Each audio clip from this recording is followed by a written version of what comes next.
Kayo'y nanonood kay RSJ.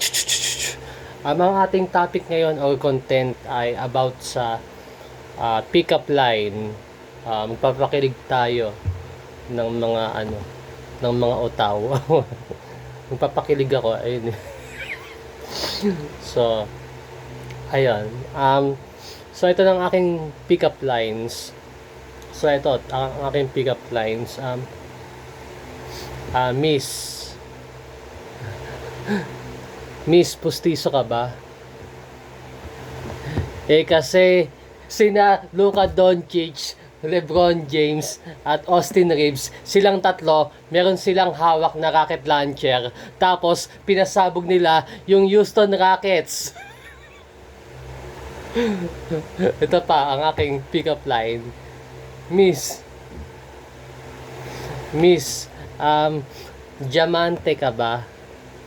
Kasi sina Luka Doncic, LeBron James at Austin Reeves, silang tatlo, meron silang hawak na rocket launcher. Tapos pinasabog nila yung Houston Rockets. Ito pa ang aking pick-up line. Ito pa ang aking pick-up line. Ito pa ang aking pick-up line. Ito pa ang aking pick-up line. Miss, bulaklak ka ba?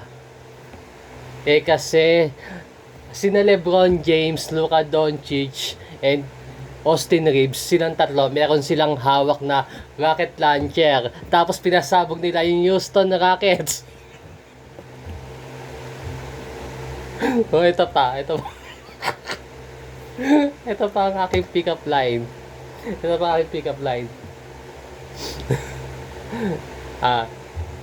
Miss, pustiso ka ba? Kasi sina LeBron James, Luka Doncic at Austin Reeves, silang tatlo may hawak na rocket launcher. Tapos pinasabog nila yung Houston Rockets. So ito pa ang aking pick-up line. May pick-up line pa ako. Miss, Reyna ka ba? Miss Reyna ka ba? Kasi sina LeBron James, Luka Doncic at Austin Reeves, silang tatlo, may hawak silang rocket launcher. Tapos pinasabog nila yung Houston Rockets. So yun ang ating magandang pick-up line.